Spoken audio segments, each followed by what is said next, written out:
Hi welcome back. ഇന്ന് വന്നിട്ടുള്ളതൊരു evening വ്ലോഗായിട്ടാണ്. ഇന്നത്തെ വൈകുന്നേരത്തെ കുറച്ച് വിശേഷങ്ങളൊക്കെയാണ് ഈ ഒരു വീഡിയോയിൽ ഞാൻ ഷെയർ ചെയ്യുന്നത്. അതിൻ്റെ ഒപ്പം തന്നെ ഒരു അടിപൊളി ചിക്കൻ റെസിപ്പി കൂടി ഷെയർ ആക്കുന്നുണ്ട്. വീഡിയോ മൊത്തത്തിൽ കണ്ടു നോക്കിയിട്ട് ഇഷ്ടമാവുന്നുണ്ടെങ്കിൽ ഉറപ്പായിട്ട് ഒന്ന് സബ്സ്ക്രൈബ് ചെയ്ത് സപ്പോർട്ട് ചെയ്യാൻ മറന്നു പോകരുത് കേട്ടോ. അപ്പോൾ നമുക്ക് വീഡിയോയിലേക്ക് പോവാം. ഇതിപ്പോൾ ഒരു 5 മണിയെല്ലാം ആയിട്ടുണ്ടാവും കേട്ടോ. അപ്പോൾ ഈ ഒരു സമയത്ത് ഞാൻ എൻ്റെ ഈ ടി വിൻ്റെ താഴെയെല്ലാം വെക്കുന്ന ഒരു ആർട്ടിഫിഷ്യൽ ഒരു പ്ലാന്റ് ഉണ്ട് കേട്ടോ. അപ്പോൾ അതൊന്ന് ഞാൻ ഇടയ്ക്കിടയ്ക്ക് ഇങ്ങനെ ഒരു 4-5 മാസമെല്ലാം കൂടുമ്പോൾ ഇടയ്ക്ക് ഇങ്ങനെ വെള്ളത്തിൽ കഴുകി എടുക്കലുണ്ട്. ഞാൻ ഐക്കിയിൽ നിന്ന് വാങ്ങിച്ചിട്ടുള്ളതാണ് കേട്ടോ. അപ്പോൾ ഇത് മുമ്പത്തെ വീഡിയോയിലെല്ലാം ഈ ഒരു പ്ലാന്റ് എവിടെ നിന്നാണ് വാങ്ങിച്ചിട്ടുണ്ടെന്ന് കുറേ പേര് ചോദിച്ചിട്ടുണ്ടായിരുന്നു. അത് ഐക്കിയെന്ന പ്ലാന്റ് പ്ലാന്റും എല്ലാം ഐക്കിയിൽ നിന്ന് വാങ്ങിച്ചിട്ടുള്ളതാണ് കേട്ടോ. അപ്പോൾ ഇത് ഞാൻ സാധാരണയായിട്ട് എങ്ങനെയാണ് ചെയ്യാന്ന് വെച്ചാൽ ഒന്നെങ്കിൽ ഒരു ചെറിയ ബേസിനിലോ ബക്കറ്റിലോ അല്ലെങ്കിൽ ഇതുപോലെ ഇങ്ങനെ സിങ്കിൽ വല്ലതും കുറച്ച് വെള്ളം ഇങ്ങനെ നിറച്ചിട്ട് അതിലേക്ക് നമ്മുടെ ഈ തുണിയെല്ലാം കഴുകുന്ന ഡിറ്റർജൻറ്റ് ഇല്ലേ അത് കുറച്ച് ഇട്ടുകൊടുക്കും. പിന്നെ ഈ ഫാബ്രിക് സോഫ്റ്റ്നർ ഇല്ലേ കംഫോർട്ടിൻ്റെ എല്ലാം അതും കൂടിയിട്ട് കുറച്ചൊന്ന് ഒരു മണത്തിനെല്ലാം വേണ്ടിയിട്ടാണ്. അത് ഇടണമെന്ന് നിർബന്ധമൊന്നുമില്ല. ഞാൻ ഒരു മണമെല്ലാം കിട്ടാൻ വേണ്ടിയിട്ട് അതിലേക്ക് കുറച്ച് സോഫ്റ്റ്നറും കൂടി ഒഴിച്ചു കൊടുക്കും. അതിനുശേഷം ഈ ഒരു പ്ലാന്റ്സ് എല്ലാം ഇതോടുകൂടി തന്നെ ഈ ഒരു പോട്ടോടുകൂടി തന്നെ ഇതിലേക്കൊരു 10-15 മിനിറ്റ് എല്ലാം ഒന്ന് മുക്കി വയ്ക്കും കേട്ടോ. അതിനുശേഷം ഇത് നന്നായിട്ട് കഴുകിയെടുക്കും. അങ്ങനെ കേട്ടോ സാധാരണയായിട്ട് ചെയ്യൽ. മുമ്പെല്ലാം ഞാനിതിങ്ങനെ വെള്ളമെല്ലാം ഇങ്ങനെ തുണിമ വെള്ളം നനച്ചിട്ട് അത് വെച്ച് തുടച്ചെടുക്കലുണ്ടായിരുന്നു കേട്ടോ. പക്ഷേ അത് എന്താ പറയുക സമയവും ഒരുപാട് എടുക്കും. പിന്നെ മാത്രമല്ല അതത്ര നന്നായിട്ട് ഇതിൻ്റെ ആ ഒരു വിടവിലൊക്കെ ഇങ്ങനെ ഇടയ്ക്കുള്ള സ്ഥലങ്ങളില്ലേ അവിടെ എല്ലാം ഇങ്ങനെ എന്താ പൊടി ആയിക്കഴിഞ്ഞാൽ ഇങ്ങനെ തുണി വെച്ച് തുടച്ചെടുക്കാൻ നമുക്ക് നല്ല ബുദ്ധിമുട്ടാണ്. അപ്പോൾ അത് നന്നായിട്ട് ക്ലീൻ ഒന്നും ആയിട്ടുണ്ടാവില്ല. അപ്പോൾ അതിനുശേഷം ഞാൻ ഈ ഒരു മെത്തേഡ് യൂസ് ചെയ്യാൻ തുടങ്ങിയത്. ഇത് നന്നായിട്ട് ക്ലീൻ ആവും കേട്ടോ. നല്ല എന്താ പറയുക എല്ലാ പൊടിയും പോയിട്ട് നന്നായിട്ട് ക്ലീൻ ആയിട്ടുണ്ടാവും. അപ്പോൾ നിങ്ങൾ ആരെങ്കിലും ഇങ്ങനെ ചെയ്യാത്ത ആർട്ടിഫിഷ്യൽ പ്ലാന്റ്സ് എല്ലാം ഇങ്ങനെ ക്ലീൻ ചെയ്യാൻ ട്രൈ ചെയ്യാത്തവരുണ്ടെങ്കിൽ ഒന്ന് ട്രൈ ചെയ്ത് നോക്കൂ. നല്ല ഈസി ആയിട്ടുള്ളൊരു കാര്യമാണ്. പെട്ടെന്ന് തന്നെ ക്ലീൻ ആവുകയും ചെയ്യും കേട്ടോ. ഇതിപ്പോൾ ഇങ്ങനെ കഴുകിയെടുത്തതിന് ശേഷം നമുക്ക് വെയിലത്ത് വെച്ചിട്ട് നല്ല എല്ലാം ഉണ്ടെങ്കിൽ വെയിലത്ത് വെച്ചിട്ട് വേഗം തന്നെ ഇത് ഉണങ്ങി കിട്ടും കേട്ടോ. ഇതിൻ്റെ അടിയിൽ അങ്ങനെ വെള്ളം ഇങ്ങനെ സ്റ്റക്കായി നിൽക്കൊന്നുമില്ല. അഥവാ വെള്ളം നിൽക്കുന്നുണ്ടെങ്കിൽ ഞാനിപ്പോൾ ആ ചെയ്ത പോലെ അതൊന്ന് ആ ഫ്ലവർ ഇരിക്കുന്ന ആ ഒരു ഭാഗം ഒന്ന് അകത്തി കൊടുത്താൽ മതി കേട്ടോ. ബാക്കിയുള്ള വെള്ളം അതിൽ വാർന്നു പോയിട്ടുണ്ടാവും. അപ്പോൾ അങ്ങനെ ചെയ്തതിന് ശേഷം വെയിലത്ത് വെച്ചൊന്ന് ഉണക്കിയെടുത്താൽ മതി.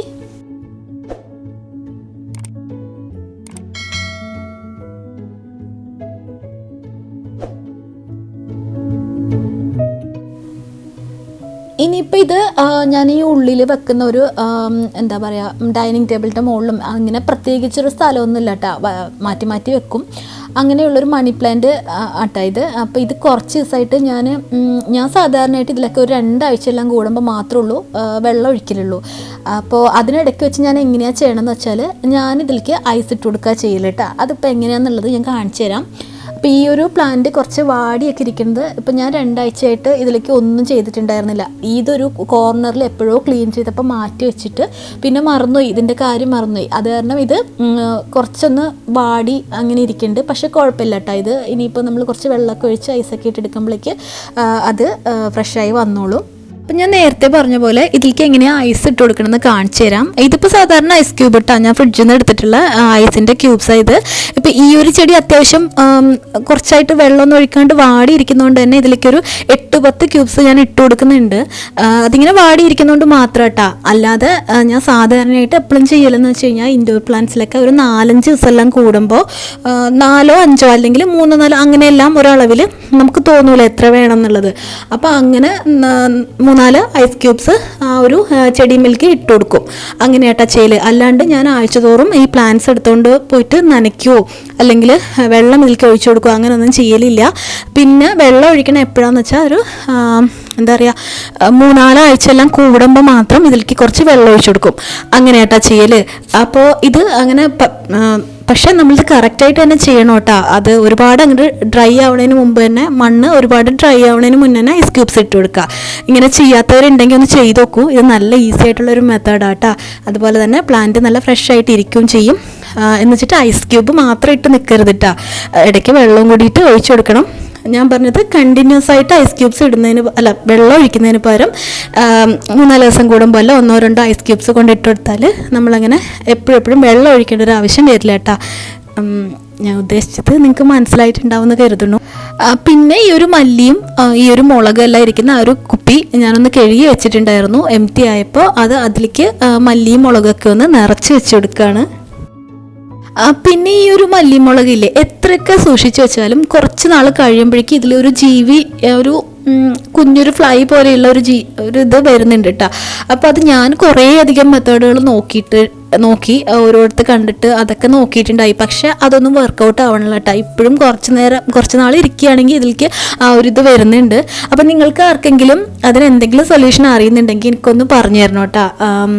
ഞാൻ അതിങ്ങനെ കുറേ ആയി തപ്പിക്കൊണ്ടിരിക്കുന്ന ഒരു കാര്യമാണ് ഇതിനൊരു സൊല്യൂഷൻ. ഇങ്ങനെ കാര്യം നമ്മളിപ്പോൾ 1 കിലോൻ്റെ ഈ ഒരു മല്ലിൻ്റെ ഇതെല്ലാം വാങ്ങിച്ചു കഴിഞ്ഞാൽ ഇങ്ങനെ ബോട്ടിലുമായിട്ട് എയർ ടൈറ്റ് ആക്കി വെച്ചാൽ കൂടിയിട്ട് ഇതിലേക്ക് ആ ജീവി ഒരു 1-2 മാസം എല്ലാം കഴിയുമ്പോൾ എനിക്ക് ഈ ഒരു കുപ്പിയിലുള്ള ഈ ഒരു ഇത് മല്ലിയില്ലേ, മല്ലിമുളകെല്ലാം അത് കുറച്ചധികം നിൽക്കുമല്ലോ. നമ്മൾ ഡെയിലി കടുക് പൊട്ടിക്കാനും ഒക്കെ അല്ലേ ഇത് എടുക്കണുള്ളൂ ഈ മുളകെല്ലാം. പിന്നെ മല്ലി അതുപോലെ തന്നെ റെസിപ്പികൾക്ക് എന്തെങ്കിലും ആവശ്യമുണ്ടെങ്കിൽ മാത്രമല്ലേ മുഴുവനുള്ള മല്ലി എടുക്കണുള്ളൂ. അപ്പോൾ ഇത് അങ്ങനെ ആ ഒരു ജീവി വന്നതിന് ശേഷം പിന്നെ ഒരു പൊടിയൊക്കെ ആവലുണ്ട്. അപ്പോൾ അത് എനിക്ക് ഈ ഒരു കുപ്പിയിലുള്ളതൊക്കെ ഒരു അരഭാഗം കഴിയുമ്പോൾ തന്നെ യൂസ് ചെയ്യാൻ പറ്റാത്ത രീതിയിലായിട്ടുണ്ടാവും. അപ്പം നിങ്ങൾക്ക് സൊല്യൂഷൻ അറിയുന്നുണ്ടെങ്കിൽ ഒന്ന് പറഞ്ഞു തരണം കേട്ടോ.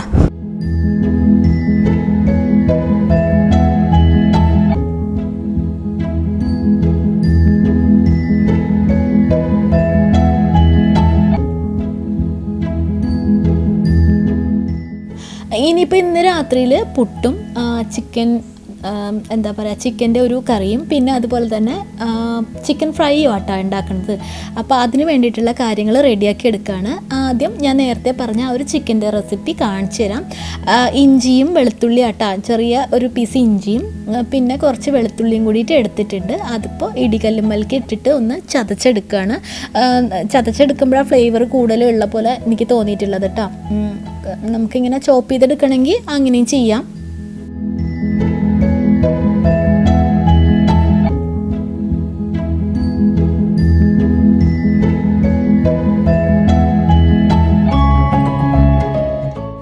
പിന്നെ ഇതിലേക്ക് വേണ്ടുന്നത് തേങ്ങാക്കൊത്തില്ലേ അതാട്ടാ. അത് ഇപ്പം ഞാൻ ഇതിങ്ങനെ എനിക്ക് എപ്പോഴും കിട്ടുമെന്നില്ല കേട്ടോ. ഈ തേങ്ങാക്കൊത്ത് എപ്പോഴും അവൈലബിൾ ആയിട്ടുള്ള ഒരു കാര്യമല്ല. തേങ്ങാക്കൊത്ത് എന്ന് പറയുമ്പോൾ ഇങ്ങനത്തെ മുഴുവനുള്ള തേങ്ങ. അപ്പം ഞാൻ എന്താ ചെയ്യാന്ന് വെച്ചാൽ ഇന്ത്യൻ ഷോപ്പിലെല്ലാം പോകുമ്പോൾ അത് വാങ്ങിച്ച് വെച്ചതിന് ശേഷം അതിങ്ങനെ അതിൻ്റെ ഇതില്ലേ അത് പൊട്ടിച്ച് കളഞ്ഞതിന് ശേഷം ഇങ്ങനെ ക്യൂബ്സ് ആക്കിയിട്ട് കഷ്ണങ്ങളാക്കിയിട്ട് ഞാനത് ഫ്രീസറിലാട്ടാ സൂക്ഷിച്ച് വെക്കുക. ഒത്തിരി നാൾ കേടാവാണ്ടിരിക്കും. നമുക്ക് എപ്പോഴും എനിക്ക് തേങ്ങാക്കൊത്ത് ബീഫ് വഴറ്റുമ്പോഴോ അതുപോലെ തന്നെ ഈ ഒരു റെസിപ്പി ഇങ്ങനെയുള്ള കാര്യങ്ങൾക്ക് മാത്രമേ ആവശ്യമുള്ളൂ. അപ്പോൾ അതിന് വേണ്ടിയിട്ട് എടുക്കാൻ വേണ്ടിയിട്ട്, അല്ലാണ്ട് ഒരു തേങ്ങ വാങ്ങിച്ചിട്ടുണ്ടെങ്കിൽ നമുക്ക് അത് അപ്പാടെ ആവശ്യമില്ലല്ലോ ഒരു റെസിപ്പിയിലേക്ക്. അപ്പോൾ ബാക്കിയുള്ളത് ഞാനിങ്ങനെ ഫ്രീസറിൽ സൂക്ഷിച്ച് വയ്ക്കുക. അപ്പോൾ ഇതിലേക്ക് വേണ്ടിയിട്ട് ഒരു 1-2 കഷ്ണം എടുത്തിട്ട് അതൊന്ന് സ്ലൈസ് ചെയ്തെടുക്കുന്നുണ്ട്.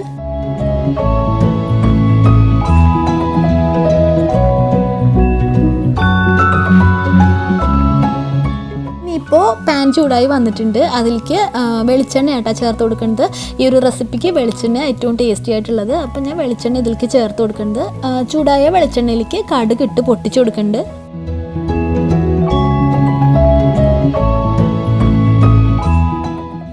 അതിനുശേഷം ഇതിലേക്ക് വറ്റൽമുളക് ചേർത്ത് കൊടുക്കുന്നുണ്ട് കേട്ടോ.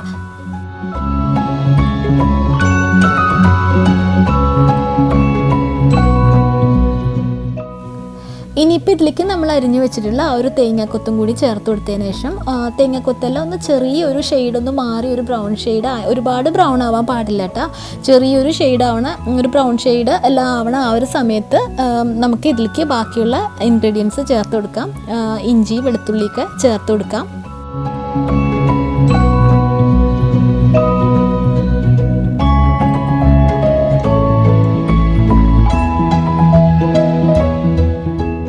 ഇഞ്ചിൻ്റെയും വെളുത്തുള്ളിൻ്റെയും പച്ചമുളകെല്ലാം ഒന്ന് മാറിയതിന് ശേഷം മാത്രം ഇതിലേക്ക് കുഞ്ഞുള്ളി ചതച്ചത് ചേർത്ത് കൊടുക്കുക. ഞാനിതിൽ ഒന്നിൻ്റെയും അളവൊന്നും പറയണില്ല കേട്ടോ. കാര്യം നിങ്ങൾക്ക് കുക്കിംഗ് അറിയുന്നവർക്ക് അത് അളവ് നോക്കി ചെയ്യാൻ അറിയുന്നുണ്ടാവുമല്ലോ. അപ്പം ഞാനത് അങ്ങനെ കറക്റ്റായിട്ടുള്ളൊരു അളവൊന്നും ഇതിൽ പറയണില്ല. പക്ഷേ ചേർക്കേണ്ടുന്ന കാര്യങ്ങളെല്ലാം ഇൻഗ്രീഡിയൻസ് എല്ലാം എന്തൊക്കെയാണെന്നുള്ളത് കറക്റ്റായിട്ട് പറയുന്നുണ്ട് കേട്ടോ.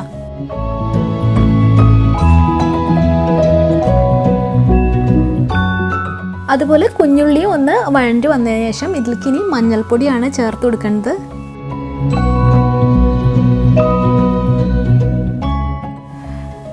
പിന്നെ അടുത്തായിട്ട് ഇതിലേക്ക് ഞാൻ കുറച്ച് മല്ലിപ്പൊടി ചേർത്ത് കൊടുക്കുന്നുണ്ട് കേട്ടോ. മല്ലിപ്പൊടിയൊക്കെ വളരെ കുറച്ച് മാത്രം ചേർത്ത് കൊടുത്താൽ മതി. ഞാനിപ്പോൾ ഇവിടെ ഒരു 1/2 കിലോ ചിക്കനിലല്ല ഇത് ചെയ്തെടുക്കുന്നത്, അപ്പോൾ അതിനാവശ്യമായിട്ടുള്ള കാര്യങ്ങളാണ് ചേർത്ത് കൊടുക്കുന്നത് കേട്ടോ. ഇനി മുളക് പൊടി ഇതിലേക്ക് ചേർത്ത് കൊടുക്കുന്നുണ്ട്. മുളക് പൊടി മല്ലിപ്പൊടിയേക്കാളും കുറച്ച് കൂടുതൽ ചേർത്ത് കൊടുക്കുക കേട്ടോ.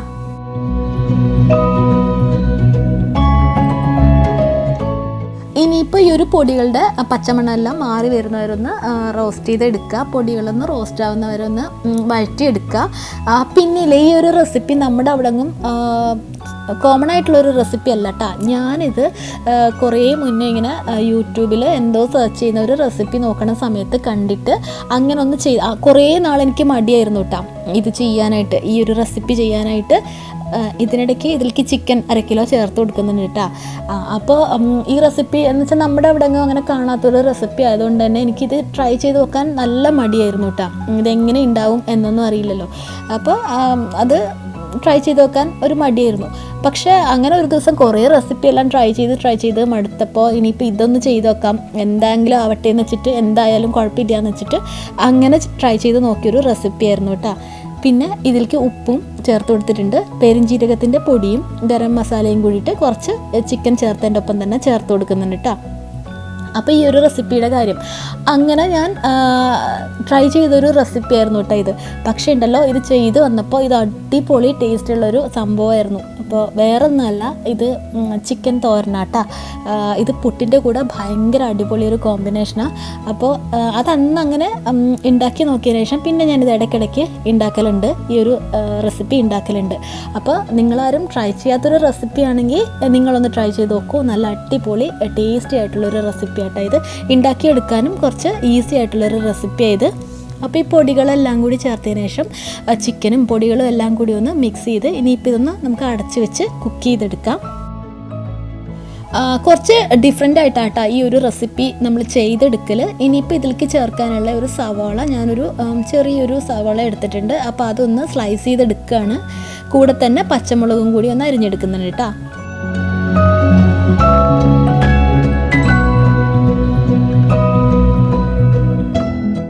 ഈ ഒരു ചിക്കൻ ഞാൻ ഒരു 5-10 മിനിറ്റ് എല്ലാം അടച്ചു വെച്ച് ലോ ഫ്ലെയിമിൽ കുക്ക് ചെയ്ത് എടുത്തിട്ടുണ്ടായിരുന്നു. ഇതിലധികം വെള്ളം ഉണ്ടാവില്ല കേട്ടോ. അപ്പോൾ അതിനുശേഷം ഇതിലേക്ക് നമ്മളിപ്പോൾ കട്ട് ചെയ്ത് വെച്ചിട്ടുള്ള സവോളയും പച്ചമുളകും കൂടിയിട്ട് അങ്ങനെ തന്നെ ചേർത്ത് കൊടുക്കുന്നുണ്ട്. ഇതിലധികം വെള്ളം ഒഴിച്ച് കുക്ക് ചെയ്യേണ്ട ആവശ്യമില്ല കേട്ടോ. ഞാൻ നേരത്തെ പറഞ്ഞ പോലെ ചിക്കൻ തോരനല്ലേ, അപ്പോൾ കുറച്ച് ഡ്രൈ ആയിട്ടാണ് ഉണ്ടാവുക. അപ്പോൾ നമ്മൾ ഈ ചിക്കനിൽ നിന്ന് ഇറങ്ങി വരുന്ന ആ ഒരു വെള്ളം തന്നെ ആവശ്യമുള്ളൂ, വേറെ വെള്ളം ഇതിലേക്ക് ഒഴിച്ചു കൊടുക്കേണ്ട ആവശ്യമില്ല കേട്ടോ. ഇനിയിപ്പോൾ ഈ ചിക്കൻ നന്നായിട്ടൊന്ന് വെന്ത് വരുന്നവരെ ഒരു 1/4 ഭാഗത്തോളം വെന്ത് വരുന്ന ആ ഒരു ഇതിൽ നമുക്കിത് എല്ലാം കൂടെ മിക്സ് ചെയ്ത് ഒന്ന് അടച്ച് വെച്ചൊന്ന് കുക്ക് ചെയ്തെടുക്കാം.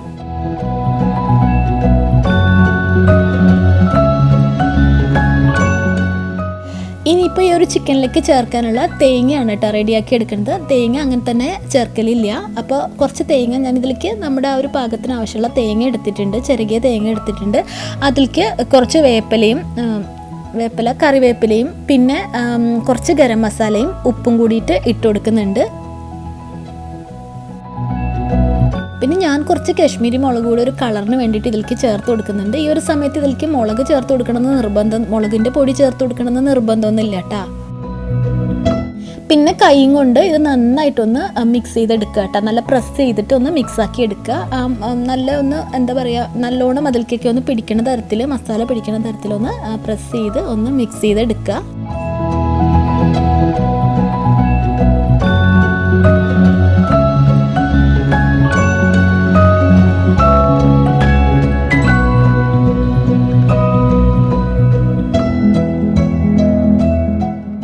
ഈ ഈ ഒരു സമയത്ത് ചിക്കൻ അത്യാവശ്യം നന്നായിട്ട് ഒരു 3/4 ഭാഗത്തോളം എല്ലാം നന്നായിട്ട് കുറച്ച് ഞാനതിലേക്ക് ഒട്ടും വെള്ളം ഒഴിച്ചിട്ടില്ല കേട്ടോ. പക്ഷേ നിങ്ങൾ കാണണില്ലേ കുറച്ച് വെള്ളം, അത് ചിക്കൻ്റെ വെള്ളം തന്നെയാണ്. അപ്പോൾ ഈ ഒരു സമയമാകുമ്പോഴേക്ക് ഇതിലേക്ക് നമ്മൾ ഒരു മിക്സ് ചെയ്ത് വെച്ചിട്ടുള്ള തേങ്ങേൻ്റെ കൂട്ടില്ലേ അതൊന്ന് ചേർത്ത് കൊടുക്കുക കേട്ടോ. എന്നിട്ട് നന്നായിട്ടൊന്ന് മിക്സ് ചെയ്ത് കൊടുക്കുക. വീണ്ടും ഈ ചിക്കനെല്ലാം നന്നായി ഒന്ന് കുക്കായി വരുന്നത് വരെ അടച്ചു വെച്ച് വീണ്ടും കുക്ക് ചെയ്തെടുക്കുക കേട്ടോ.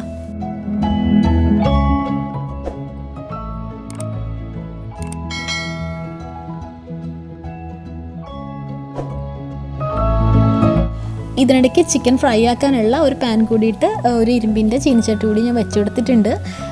പിന്നെ ചിക്കൻ അത്യാവശ്യം നല്ലോണം കുക്കായി വന്നിട്ടുണ്ട്. ആ ഒരു സമയത്ത് തേങ്ങയെല്ലാം നന്നായിട്ട് കുക്കായി വന്നിട്ടുണ്ട് കേട്ടോ. ഈ ഒരു സമയത്ത് മൂടി തുറന്നതിന് ശേഷം ഇതിലേക്ക് കുറച്ച് ഗരം മസാലയും കുരുമുളകിൻ്റെ പൊടിയും കൂടിയിട്ട് ഞാൻ ചേർത്ത് കൊടുക്കുന്നുണ്ട്. അതിനുശേഷം എല്ലാം കൂടി ഒന്ന് ഇളക്കി യോജിപ്പിച്ചിട്ട് ഒരു 1-2 മിനിറ്റ് എല്ലാം ഒന്നും കൂടി ഒന്ന് കുക്ക് ചെയ്തെടുക്കുക. പിന്നെ അത്രയേ ഉള്ളൂ നമ്മുടെ ഈ ഒരു ചിക്കൻ തോരൻ്റെ ഈ ഒരു റെസിപ്പി. പിന്നെ അവസാനം വാങ്ങി വെക്കുന്ന സമയത്ത് കുറച്ചൊരു വെളിച്ചെണ്ണ കൂടിയിട്ട് എൻ്റെ മുകളിലേക്ക് 1 ടീസ്പൂണെല്ലാം വെളിച്ചെണ്ണ കൂടിയിട്ട് എൻ്റെ മുകളിലേക്ക് ഒന്ന് ഒഴിച്ചു കൊടുക്കും കേട്ടോ. അപ്പോൾ നല്ല ടേസ്റ്റി ആയിട്ടുള്ള ഒരു റെസിപ്പിയാണ്. നിങ്ങളൊന്ന് ട്രൈ ചെയ്ത് നോക്കിട്ടാ, ഉറപ്പായിട്ട് നിങ്ങൾക്ക് ഇഷ്ടമാവും. പിന്നെ ചിക്കൻ ഫ്രൈ ഉണ്ടാക്കാൻ വേണ്ടിയിട്ട് വെളിച്ചെണ്ണ കേട്ടോ എടുത്തിട്ടുള്ളത്. ചിക്കൻ ഫ്രൈ ശരിക്കും ഇന്ന് ഉണ്ടാക്കണമെന്ന് കരുതിയതൊന്നും അല്ല കേട്ടോ. അപ്പോൾ ഞാൻ ചിലപ്പോഴൊക്കെ ഇങ്ങനെ ഇപ്പോൾ ഈ ചിക്കൻ ഞാൻ മൊത്തത്തിൽ 1 കിലോ ചിക്കനാട്ടോ എടുത്തിട്ടുള്ളത്. പക്ഷേ അതിങ്ങനെ ചില സമയത്ത് എനിക്ക് അത് 2 കറിയാക്കാനൊക്കെ തോന്നും കേട്ടോ. നമ്മളിങ്ങനെ ചിക്കൻ തോരൻ മാത്രം ഉണ്ടാക്കിയിട്ട് കഴിക്കണ്ട, എന്നാൽ അതിൻ്റെ കൂടെ ഒരു ഫ്രൈയും കൂടി ആയിക്കോട്ടെ എന്ന് വെച്ചിട്ട് അങ്ങനെ ഉണ്ടാക്കിയതാട്ടോ. അപ്പം ഞാൻ ഈ 1 കിലോ ചിക്കൻ വാങ്ങിച്ചു കഴിഞ്ഞാൽ അതിൻ്റെ പകുതി ഫ്രൈ ആക്കാനും എടുക്കലുണ്ട്, പകുതി എന്താ പറയുക ഇങ്ങനെ കറിയോ അല്ലെങ്കിൽ എന്താണെന്ന് വെച്ചാൽ അങ്ങനെയുള്ളതും കൂടി ആക്കാൻ എടുക്കാറുണ്ട് കേട്ടോ. അപ്പോൾ അങ്ങനെ കറികളുടെ എണ്ണം കൂടിക്കാണുമ്പോൾ ഒരു സന്തോഷമല്ലേ, കഴിക്കുന്ന ഒരു സമയത്തെല്ലാം അത് ഒരു വെറൈറ്റി അല്ലേ. എല്ലാ സമയത്തും ഇങ്ങനെയൊന്നും ചെയ്യലൊന്നുമില്ല, പക്ഷേ മിക്കപ്പോഴും ചെയ്യലുണ്ട് കേട്ടോ അങ്ങനെ. അപ്പോൾ ഇതാ ഈ ഒരു ചിക്കൻ തോരനിലേക്ക് കുറച്ച് വെളിച്ചെണ്ണ അവസാനം ഒന്ന് ചേർത്ത് കൊടുക്കുകയാണ്. ഫ്ലെയിമൊക്കെ ഞാൻ ഓഫ് ചെയ്തിട്ടുണ്ട്. അപ്പോൾ ഈ ഒരു റെസിപ്പി നിങ്ങൾക്ക് ഇഷ്ടമായിട്ടുണ്ടെങ്കിൽ ഒന്ന് ട്രൈ ചെയ്ത് നോക്കൂ കേട്ടോ. പിന്നില്ലേ ഈ വോയിസ് ഓവർ ഞാൻ കൊടുക്കുന്നത് പല ദിവസങ്ങളായിട്ടാട്ടോ. അപ്പോൾ ഡിസ്റ്റർബൻസോ അല്ലെങ്കിൽ വോയിസിൻ്റെ ഒരു വേരിയേഷനൊക്കെ ഉണ്ടാവും, അത് നിങ്ങൾ ഒന്നും വിചാരിക്കരുത്, സോറി കേട്ടോ. പിന്നെ കുറച്ച് വേപ്പിലയും കൂടിയിട്ട് ഇട്ട് കൊടുത്തിട്ടുണ്ട്. ഇനിയിപ്പോൾ അത് അടച്ച് വെച്ചിട്ടുണ്ട് കേട്ടോ, അത്രയേ ഉള്ളൂ. പിന്നെ ഇതിൻ്റെ കൂടെ കഴിക്കാനുള്ള പുട്ട് ഉണ്ടാക്കിയെടുക്കുകയാണ്. അപ്പോൾ ഇതും കൂടെ കഴിഞ്ഞ് കഴിഞ്ഞാൽ ഇന്നത്തെ ഒരു രാത്രിയിലത്തെ ഫുഡെല്ലാം ആയിട്ടുണ്ട്. പിന്നെ ഈ രാത്രിയിൽ ഫ്രൈ പോലെയുള്ള ഐറ്റംസ് കഴിക്കണം നല്ലതാണെന്ന് വെച്ചാൽ അല്ല കേട്ടോ. പക്ഷെ വല്ലപ്പോഴെല്ലാം ഇങ്ങനെ കൊതി തോന്നുമ്പോഴെല്ലാം കഴിക്കുന്നുണ്ട് ഞാൻ ചെയ്യലുണ്ട് കേട്ടോ, അതുകൊണ്ട് അങ്ങനെ വീഡിയോയിൽ ഞാൻ ഷെയർ ചെയ്തതാണ്. പിന്നെ കമൻസിൽ ഒരുപാട് നല്ല കമൻസ് കാണലുണ്ട്. എല്ലാവരുടെയും സപ്പോർട്ടിന് ഒരുപാട് താങ്ക്സ് ഉണ്ട് കേട്ടോ. പിന്നെ അതൊക്കെ കാണുമ്പോൾ, ആ കമൻറ്റൊക്കെ കാണുമ്പോൾ ഭയങ്കര സന്തോഷമുണ്ട്. പിന്നെ അതുപോലെ തന്നെ കുറേ പേരെല്ലാം ഇങ്ങനെ ഓരോന്ന് വീഡിയോ ചെയ്യുമോ പറഞ്ഞിട്ടുണ്ടായിരുന്നില്ലേ, ഡേ ഇൻ മൈ ലൈഫ്, പിന്നെ എന്താ വാർഡ്രോബ് ഡ്രസ്സ് എല്ലാം ഓർഗനൈസ് ചെയ്യണത്, പിന്നെ പാത്രങ്ങളുടെ ആ ഒരു കളക്ഷനൊക്കെ കാണിക്കുമോ എന്നൊക്കെ ചോദിച്ചിട്ട് കമൻസ് ഉണ്ടായിട്ടുണ്ടായിരുന്നില്ലേ. അപ്പോൾ അതെല്ലാം ഞാൻ ചെയ്യാം കേട്ടോ. ഇവിടെ ഇപ്പോൾ മോൾക്ക് സ്കൂളെല്ലാം തുറന്ന് കുറച്ചൊരു തിരക്കായതുകൊണ്ട് ഉടനെ തന്നെ ആ ഒരു വീഡിയോസ് എല്ലാം തന്നെ ഞാൻ ഓരോന്നായിട്ട് ചെയ്യാം. അപ്പോൾ നിങ്ങൾ ഇനിയും അങ്ങോട്ട് സപ്പോർട്ട് ചെയ്യുമെന്ന് പ്രതീക്ഷിക്കുന്നു. അപ്പോൾ ഇത്രയ്ക്കാണ് ഇന്നത്തെ ഒരു വീഡിയോയിലുള്ളത്. വീഡിയോ നിങ്ങൾക്ക് ഇഷ്ടമായിട്ടുണ്ടെങ്കിൽ ഉറപ്പായിട്ടും ഒന്ന് സബ്സ്ക്രൈബ് ചെയ്ത് സപ്പോർട്ട് ചെയ്യാൻ മറന്നു പോകരുത്. ലൈക്കും കൂടി ഇപ്പോൾ തന്നെ ഒന്ന് ചെയ്യാൻ മറക്കല്ലേ. അതുപോലെ നിങ്ങളുടെ അഭിപ്രായങ്ങളൊക്കെ കമൻറ്റ് ബോക്സിൽ പറയാനും മറക്കരുത്. പുതിയൊരു വീഡിയോ ആയിട്ട് വീണ്ടും വരാം. Thank you, by.